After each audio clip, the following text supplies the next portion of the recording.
GRT kanalında Gagauzya Güngü'nde programması Büyüğümüz bulunuruz Kişinev'de TİKA Yardımlama Kem Kalkınma Agenstosunda. Onun başından silda izden oğulan Büyüğümüz laf edici, sanatıcı, size saygılı seyrediciler o projeler için hangileri yapılırlar Gagauz Avtonomiyasında. Seda Hanım, çok teşekkür ederiz size. Hani kabul ettiniz bugünkü günde bizi TİKA Agenstosunda hem de kayıt oldunuz bize vermeye bir interview. Yenilik ne isterdim sorma size. Elbette TİKA tarafından çok hem büyük önemli projeler bu yılların süresinde yapıldı hem yapılırdı. 200'den ziyade proje medisina, kultura, sosyal tarafından türlü taraflarından hep Gagavuz yerinde hangi köye, hangi kasabaya girmeysen elbette göreceğin Türkiye halkın, Türkiye hükümetin yardımını.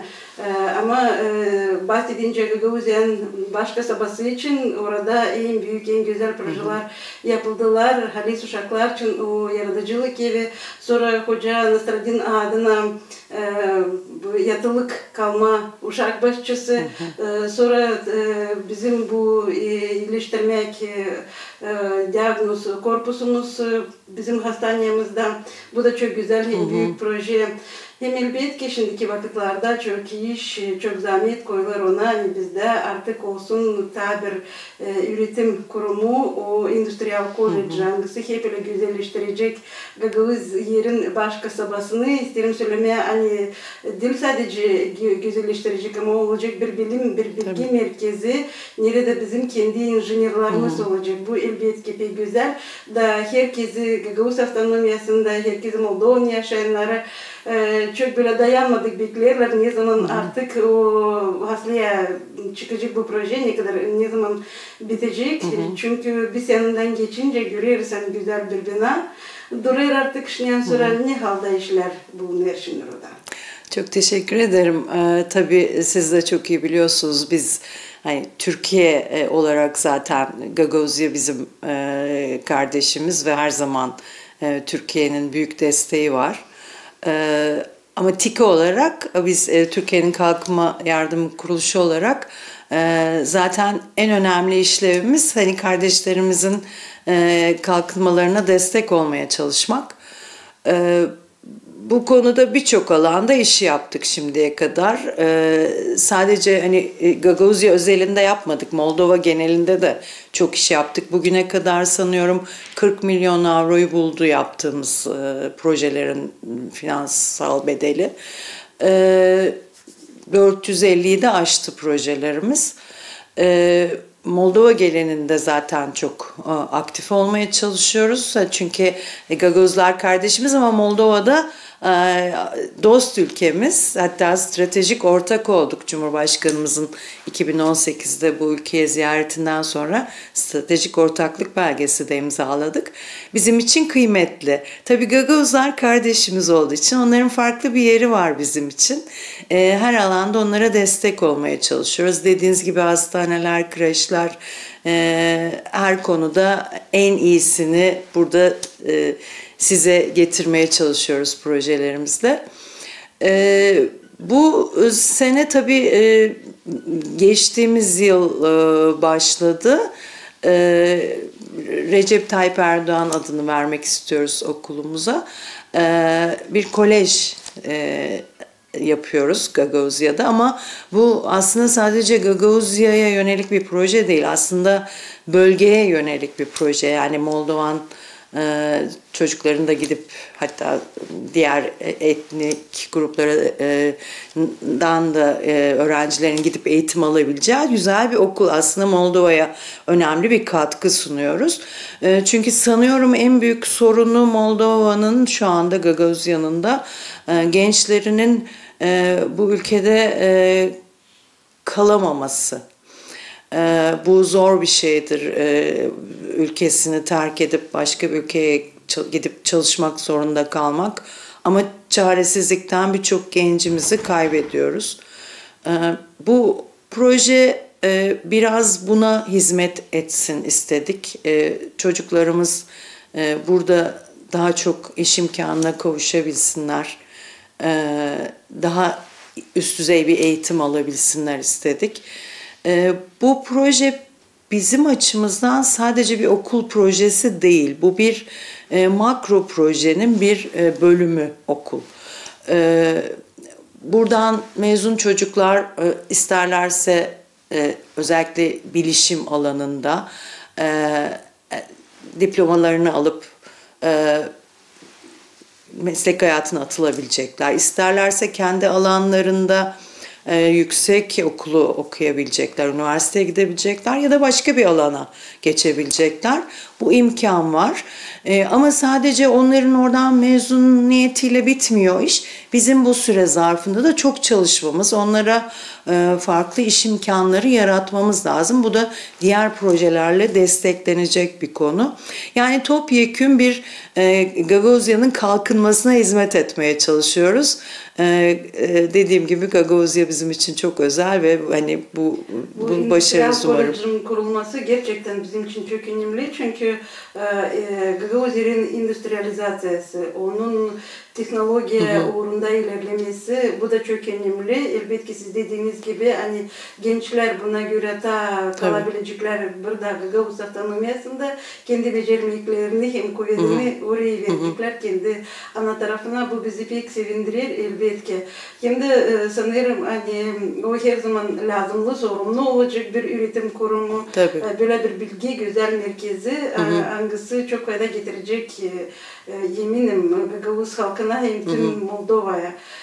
Bunun için size bir kere teşekkür ederiz Selda Hanım ama biliriz hani bir proje hangisini siz atlaya çıkarırsınız, hangisini gerçekleştirirsiniz. O Valkaneşka kasabasında su verici sistemin kurulması.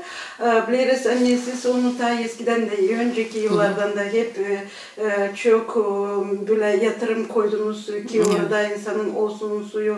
Biliriz hani bir iki ay geri siz geçirdiniz buluşmayı Valkaneşka kasabanın öndürücülerinin uzmanların ki hazırlama dokumentaları, teknik projektini burada isterdik soralım nasıl ilerler bu projeler. Şimdi tabii o da çok önemli bir proje. Biz talebe göre çalışan bir kurumuz. İşte bize ihtiyaçları bildiriyor muhataplarımız. İşte bazı yerden işte su sıkıntımız var diyorlar. Bazı yerden bizim okulumuz eski diyorlar. Bazı yerden bizim işte tarımsal kapasitemizi geliştirmemiz lazım diyorlar. Bizi harekete geçiren bu talepler. Bu talepler üzerine biz proje geliştiriyoruz. Bu da keza su konusu da önemli bir konu. Çünkü gerçekten ihtiyaç var ve su hani bu yüzyılda 2022 yılında artık olmazsa olmaz ve hani olmaması ayıp kabul ediyorum. Biz ilk 94 yılında TİKA Moldova ofisi açıldı. İlk yıllarımızdaki en önemli projemiz Çadırlunga. Belki hatırlarsınız Çadırlunga şehrindeki su sistemini kurmuştuk. Yani oraya aslında suyu hani TİKA getirmişti. Onun akabinde de Vulkaneş'te de böyle bir sorun varlığını biliyorduk. O biraz daha büyük bir projeydi. Ve bu konuda çalışmalara başlandı. Geldiğimiz aşama şu, biz birkaç yıldır bazı altyapı çalışmalarını yaptık. İşte su kuyuları açtık, depo bağlantılarını sağladık. Şimdi de asıl en can alıcı kısmı bu yıl bu bulunan suların şehre dağıtımı ile ilgili şebekenin kurulması ile ilgili projelendirme çalışmasını yaptırıyoruz. Şu anda o çalışma yaptırılıyor. Sene sonunda sanıyorum bitecek. O da elimizde olduktan sonra artık önümüzdeki yıl değerlendireceğiz. Hani nasıl bir yol izleyeceğiz, yapılacak, yapılmayacak ama hani su tabii ki çok önemli, çok çok önemli. Sanırım hani şimdiki bu anda Volkanişliler çok sevinecekler. Yani artık biliyorum, proje dokümanlarla ilgili işten sonra hazırlık uğrunda bulunur. Geçen yıla da artık. Evet, aslında şu anda bile bazı bazı yerlere bizim açtığımız su kuyularından bağlantı sağlandı. Bazı yerlerin su sıkıntısı çözülür gibi oldu. İşte tabii onu yaygınlaştırmak gerekiyor. Ben de çok mutlu olurum tabii yapılırsa, biterse. Balkan işçilerin de evlerinde artık su olacak. Evet, evet. Sıla Hanım, biz programın başında söyledik, hani TİKA her anda, her alanda projeleri yapıyor. Medisina diyelim mi, üretim mi diyelim mi, kültüra diyelim mi, her yerde. Yani gece gündüz projelerde bunlar var, onları çalışırlar, onlar devam ederler. Ben isterdim siz söyleyesiniz, yani bu iki proje hangisi için biz şimdi bu programın başında söyledik onlar için. Tabii ki onlar bizim gözümüzün önünde, biz onlar için biliriz, hepsi bunu anlar ama isterdik sormak size şimdiki zamanda TİKA, News'u projelerin üstünde çalışır, hangileri yani Komrat için söyledik, Balkan için söyledik, çadırda News'u projeler yapılıyor. Evet, şimdi aslında ben göreve başladığımdan itibaren Moldova'da istedim ki her köyde, 23 köy, 3 kasaba, her köyde ve her kasabada TİKA'nın bir izi olsun. Yani her köyde bir TİKA ile birlikte yapılan bir proje olsun. Mümkün olduğu kadar bunu başarmaya çalıştık ama maalesef hani son 2 yılın, hatta 2 yıldan fazla zamanın pandemi sürecine denk gelmesi biraz işlerimizi aksatsa da yine de hani o yolda gidiyoruz. İstiyoruz ki hani her köyde TİKA'nın yaptığı bir iş olsun. O köyün ihtiyacı her neyse. Dediğim gibi o ihtiyacı bize zaten yerelden söylüyorlar, bizim şuna ihtiyacımız var diye. Ve hani söz gelmişken şunu da mutlaka belirtmem gerekir. Bizim bu tür kalkınma yardım projelerini yürüten insanların en büyük mutluluğu projeleri yapıp bittikten sonra o kullanıcıların o işe sahip çıkmasıdır.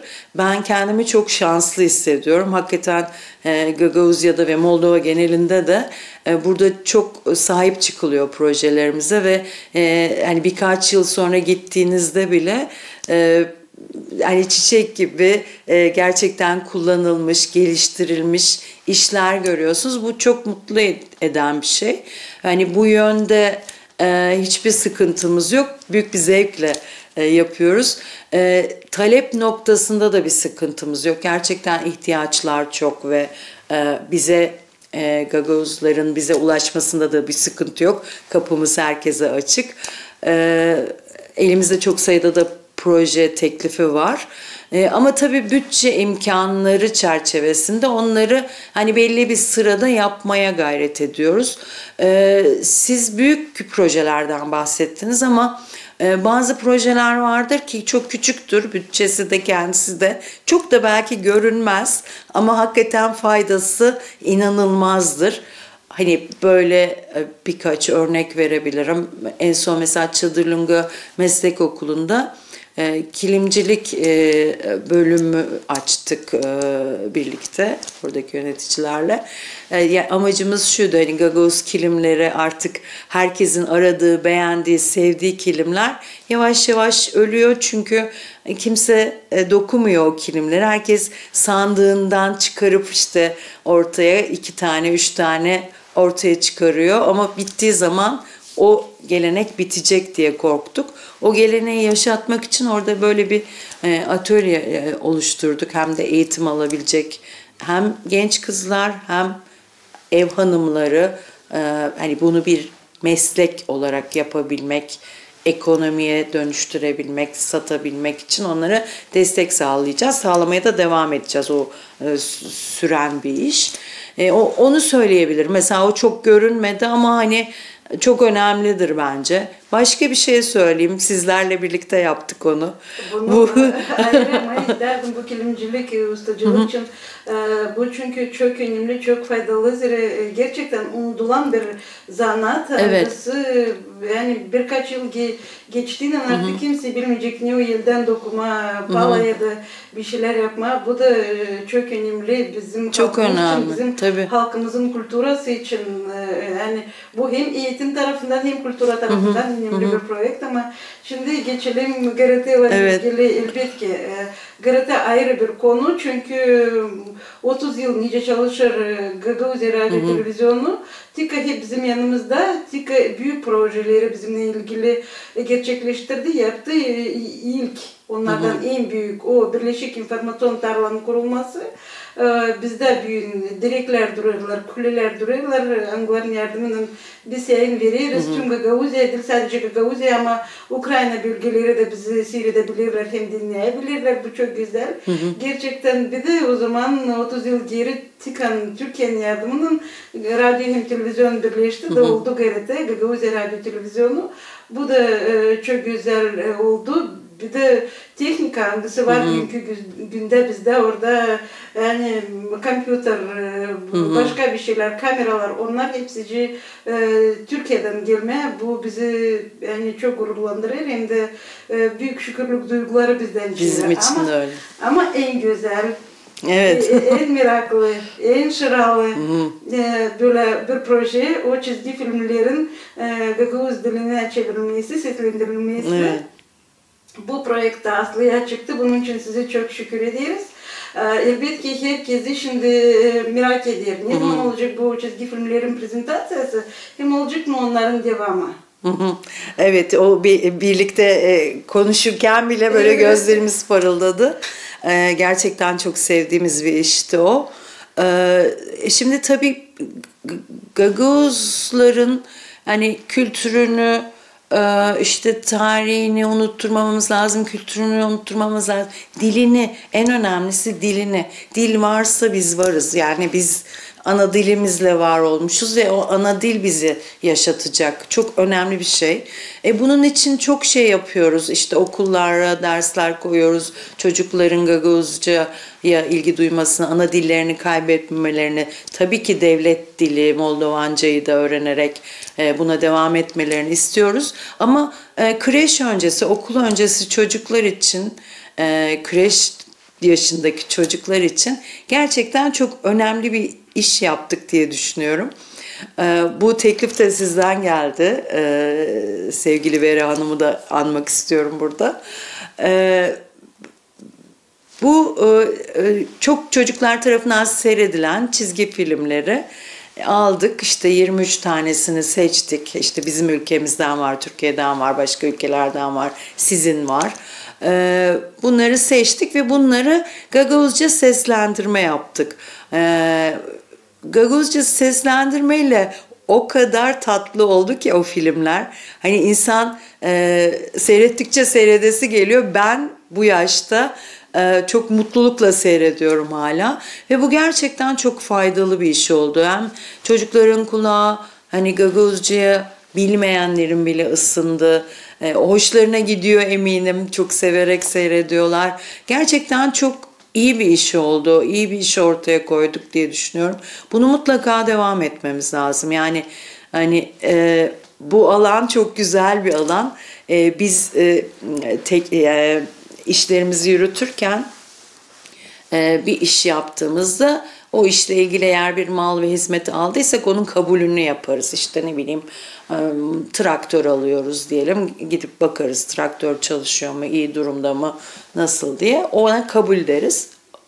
Bu işin kabulünü o kadar zevkle yaptık ki çünkü seyrettik filmi, kim nerede nasıl konuşmuş, ne yapmış ama gerçekten Gagavuz sanatçıları, hele o çocukların ne kadar yetenekli olduğunu bir kez daha anlamış oldum. Gerçekten bu alanda Gagavuzlar çok çok yetenekli. Onun kabulünü yapmak o kadar zevkli oldu ki bizim için. Bütün ekip oturup seyrettik filmleri birlikte. Hala da seyrediyorum ben, size küçük bir sır vereyim. Ne zaman moralim bozuk olsa onları açıyorum. Bir moral değişikliği oluyor. Gerçekten güzel oluyor ve bu işe mutlaka devam etmemiz lazım, öyle düşünüyorum.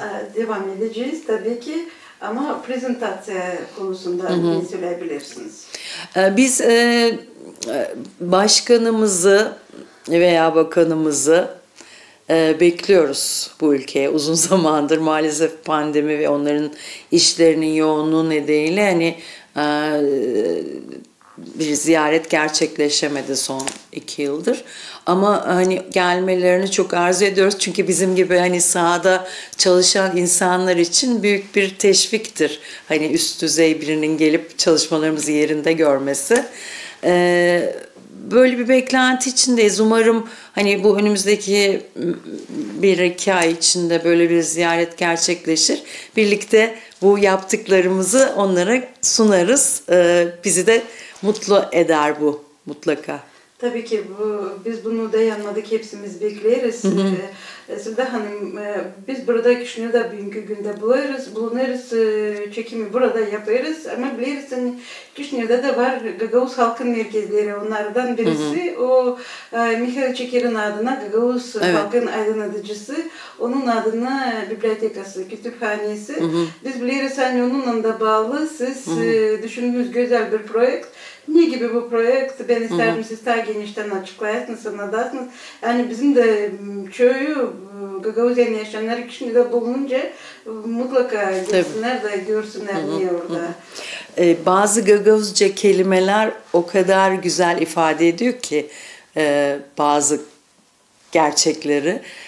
Mihail Çakır için Gagavuz halkın aydınlatıcısı dediniz. Hakikaten öyle yani. Hani ben de okudum Gagavuz halkına katkılarını. Gerçekten bir aydınlatıcı, bir büyük insan.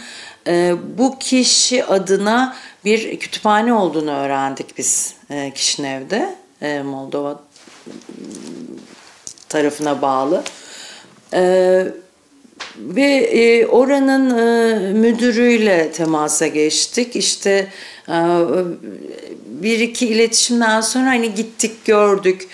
Baktık ki aslında hani böyle büyük bir insan, hani Gagavuzya'nın aydınlatıcısı olmuş Mihail Çakır gibi bir isme daha güzel bir yer yapabiliriz ve yapmalıyız.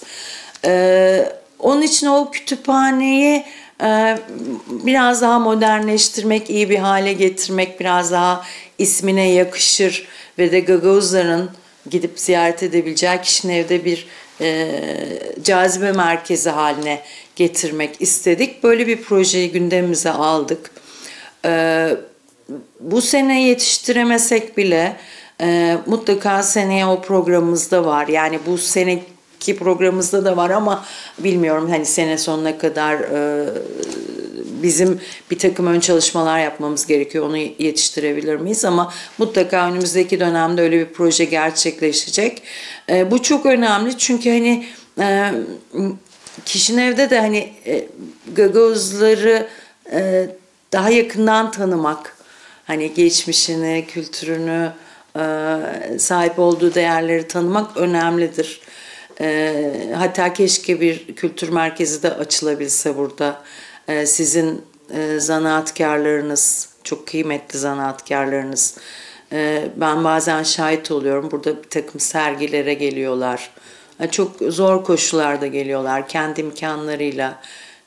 imkanlarıyla konaklıyorlar.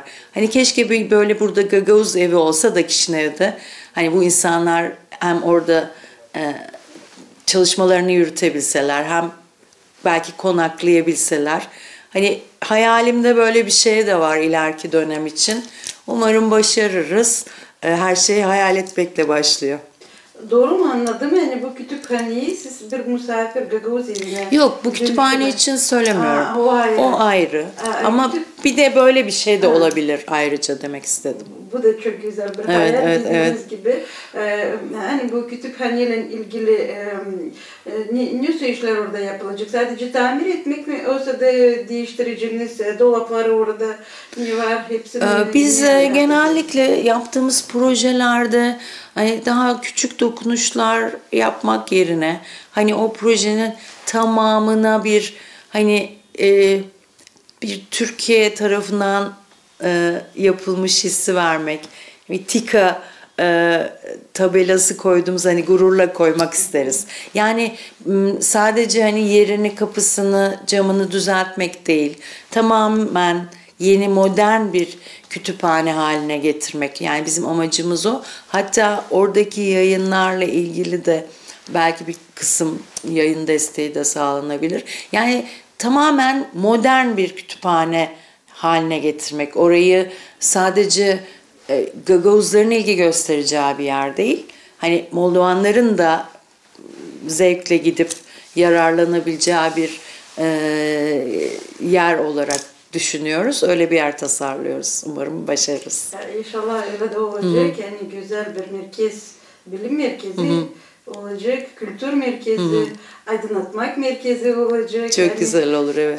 Evet, bu çok önemli çünkü ben vardır gittim oraya, bu kütüphaneye, biblioteka, kötü halı burası demek yani. Kitap okumak için, bilgi almak için böyle daha kolaylık, daha güzel koşullar lazım. Bunun için size çok teşekkür ederiz Selda Hanım. Bir de biliriz hani siz TİKA çok yapır gençler için de böyle değişim programları kuruyor. Biliriz hani çoktan buraya Gagavuzya, Moldova'ya geldi inженерler, geldiler Türkiye'den. Biliriz hani bu Dilberkeret ilk dil sefte tarihlerinden de bu yapıldı.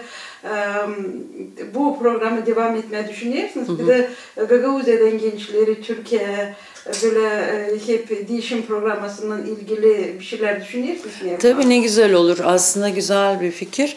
Ama bunu bazen belli programlar için yapıyoruz. İşte örneğin bu okul yeni inşa edilen kolejde de bu tasarladığımız bir aktivite. Oradaki öğrencileri hani Türkiye'de bir takım programları dahil etmek, staj programları olur, işte değişim programları olur. Bu tasarlanan bir şey ve başka bazı işlerde de yapıyoruz. Bu sizin bahsettiğiniz bizim birkaç senedir yürüttüğümüz bir genel bir program. Aslında bütün dünya için, yani TİKA, Türk Hava Yolları işbirliğiyle yapılan bir iş. Burada amaç bu sene şey yaptık. Programın adı Tecrübe Paylaşım ve İnsani Yardımlaşma Programı. Bu sene biz bu koleji inşaatını yapıyoruz. Dedik ki hani inşaat bölümünde okuyan öğrenci gençler gelsin.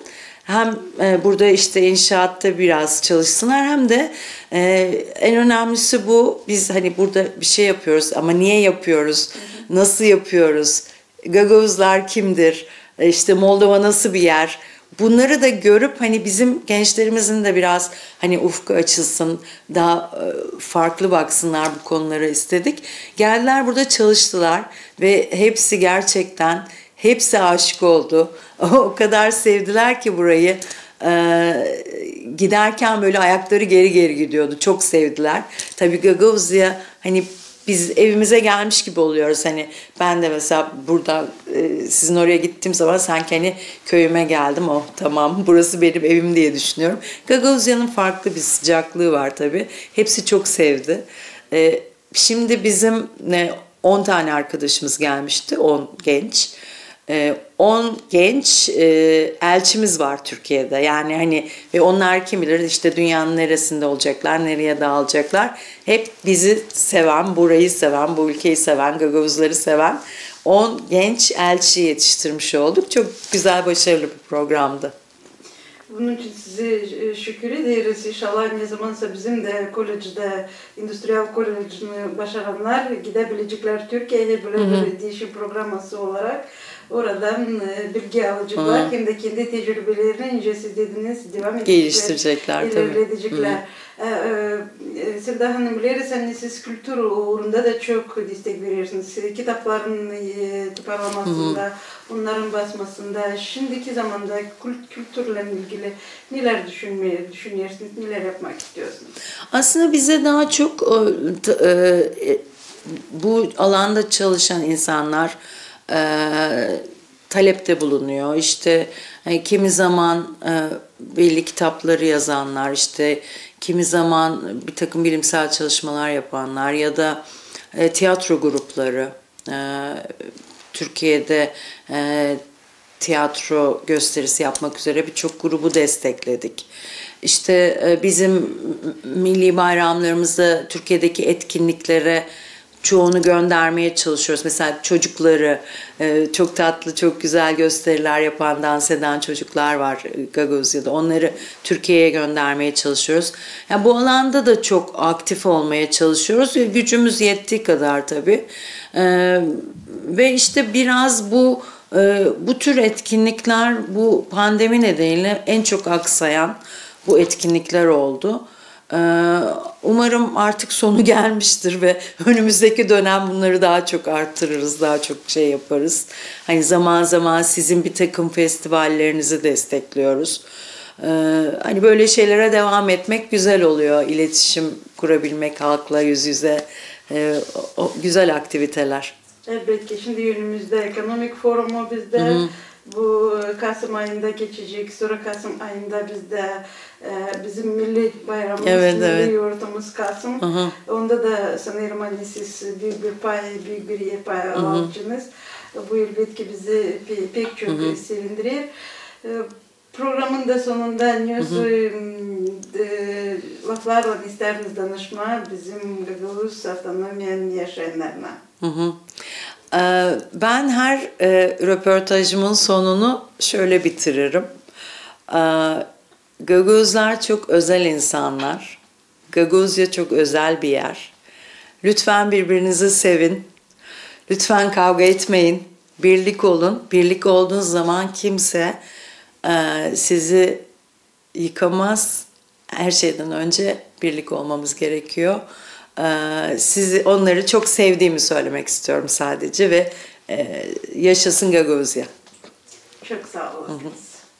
Bununla bugünkü bizim programımız yaklaştı bitkiye. Biz diyoruz size kalın sağlıcakla. Gelen buluşmayadan.